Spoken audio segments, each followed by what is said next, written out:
everybody, this is Jeffrey, and he is the bit master, and honestly, as you can see with the intro, he loves his bits, and he's very knowledgeable with every type of bit, so I'm always interested to talk to him and see what's new and what he's trying, and just, like, if there's a bit on sale on Facebook, he's going to buy it and basically try it and review it. So I just wanted to do a nice review of all his bits he's been up to and using. So I let you pick 3. Yes, which we have probably a few more than 3. But this is one that you said that this is like your competition bit or so your training? This is currently my competition bit. It is a Carol Goose tree lifter, short shank. It is a 3-piece dog bone, which is most of what bits I get. I try to always get 3-piece, just to have that extra softness because I like a soft horse. This type of lifter has a little bit more purchase on the top, so you can get a little more lift, and not a super long shank. This is what they call their short shank, so it makes a pretty balanced bit, and it really keeps my horse in check, and she keeps her super soft, super responsive. Ride her with one finger. Mm-hmm. One hand? One hand all the time. The other thing you'll notice is I put a hobble. Mm-hmm. And typically, this is just a preference for me because I have a very, very soft, broke horse. I put the hobble on to help stabilize the hip. And it kind of, what it does is it holds, anytime you ride in a longer shank, it helps stop, you know, pulling too far back and kicking your horse's hip out. So sometimes I just put this little hobble on here and it really helps stabilize her. Yep. And this, I do sometimes change my competition bit actually. Like this is the one I've been running in the outdoor pens a lot. And so I expoed in it this morning and the ground is very different here. It is than any outdoor big pen. It's very sticky, and my horse isn't a super fan of the sticky. She likes to have a little bit of slide. Mm-hmm. So I'm going to try it tonight. It may not be the bit for here. Would it be too much, you think? It might stick her in the ground a little too much. Yeah. Because it does grab, and she's going to grab the ground, and I feel like she may not slide around. I may just have to be really selective with how I touch the bit, you know? True. You definitely have to ride the bit. You have to ride it a little better, so we'll see. I may jump into something a little softer, but this is what we've been having super great consistent runs in. Mm-hmm. Awesome. So it's working for right now, and we're going to stick with now. what works. I keep a double, what do they call these? Like a double set. Just like a chin strap. Yeah.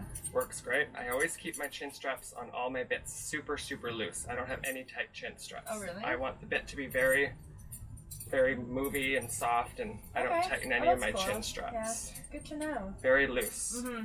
The other ones I wanted to talk about that is pretty popular among barrel racers are the Sherri Surveys.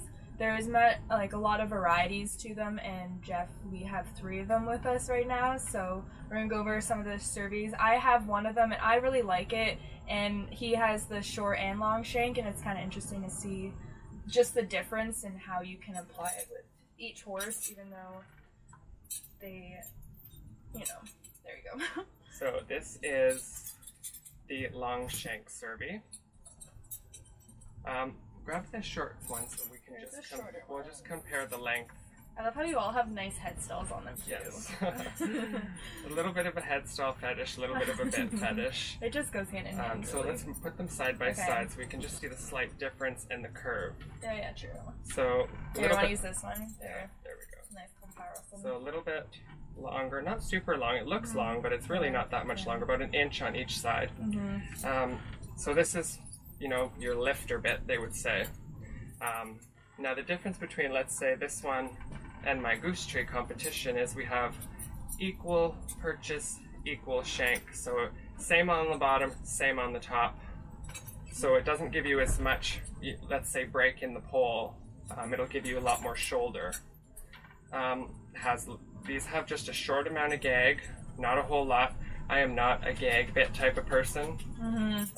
You want like the instant. I'm and because my horses are already soft, I don't need that gag in the bit to soften my horse, because typically when you put the gag in a bit, it helps soften, like, let's say a stiff horse. But because my horse is already so soft, I don't need that gag because it just makes her even more bendy. It's true. So I have my favorite mouthpiece in this, which is the square. I really like this square on this. It's curved. Always look for a curve in the mouthpiece because you don't want to have flat bars sitting on your horse's mouth. And it has a little lifesaver. So I have this one, the square mouthpiece, in the short. Do you have one in the short as well? So I have the short, same exact mouthpiece, square 3-piece, square 3-piece. And then I also have the Sherri 3-piece short in the twisted 3-piece dog bone, same as the Goose tree bit. The cool thing about the Sherris is that heavy metal. It gives you a little more feel than like the traditional Charmaine James chappy. I find it helps keep your horse a little softer with that weight, and it makes you maybe not have to use the reins as much because the bit does a little bit more work for you. That's actually a good point. I never thought of that. I always wondered why they're kind of heavier. I liked it. It helps kind of take some of that pressure off your hands, and the bit does a little bit more of the work itself. Yeah. One question I have: do you find, so it is still a 3-piece, like it has the break in the middle, but with the lifesaver, what do you find a difference between that and, let's say, the dog bone in the middle? No, I don't find a huge difference. No, just because it's smaller. Yeah. But not really. As long as there's a break, it just makes it so you don't get that nutcracker effect. Yeah, that's true. So any kind of break, I'm like happy that. with. Yeah. It's not a huge dog bone. It's just enough to say that you're not going to get that nutcracker effect. For sure. And you still get a little bit more bite. Yeah, I might need to try one of those because I have the Charmaine James one. Yeah. Maybe. I think you tried this one once. I did. I actually liked it on her. This one, I really like this square piece. I've ran actually in this one quite a few times.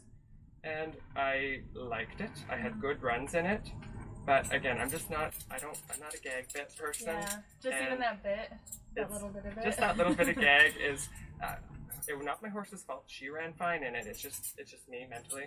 It's just not your style. It's just not my style. You definitely have to, you know your style and you know what works. But like sometimes I ride her in it at home and she's great. It's just not that. I don't know. It's just not that instant that I like. Fair enough. And for another one that's more instant, we have a Dave Elliott, which I know are super popular. And super hard to find and super expensive. When you find one, it's like, oh, bite the bullet. Yeah, I just bite the bullet and get it. So this is a Dave Elliott. I call this my stabilizer bit, so it's got that straight mullen mouth. I've used it on my horse a few times because she's so noodly. It kind of helps keep her nice and straight and correct in the hip. Pretty similar to that long shank Sherri. Same purchase, same shank. So it's a very balanced bit. It's got a little port here, help have that break in the pole. And this feature on the Elliots that they have is called the cricket. The roller? This roller. So it's not just a round roller. It actually makes a clicky sound. So my horse goes nuts over this. Like I hear her. When I put this in her mouth, she just clicks and clicks and clicks and clicks, and it keeps her super busy and super happy. And if you can ever find a bit with a cricket, and you have a horse that likes to be busy, try it. They just play with it, and she just loves it. I don't have any other bits that have any kind of roller or anything, but this one she just loves. And she'll just sit there and play with it forever. Now this one comes in variety of mouthpieces. This is just the mouthpiece that this one has, and it doesn't have any gag, so it's pretty set. It's got a little bit of movement, but not a lot. It comes in like a version with no gag, and then it comes with version with gag as well. I like it. You know who I like to talk about famous barrel racers too, because there's a lot of times where I'm like, oh, that's so and so's bit. Is that so what this is Ivy Conrado's bit. However, she uses the one with a little bit of gag on it, which is the one that I wanted, but I had to take what I could get when it was on sale on Facebook. So, yeah, and if we talk about famous people's bits, Nellie Miller rides her horse sister in this. Ivy Conrado rides in this, so they're pretty popular. I don't know what mouthpiece Nellie Miller uses, but it's definitely the short shank Survey, something like as that. many professional barrel racers use. It is good bit for a reason. And then another... The good old legendary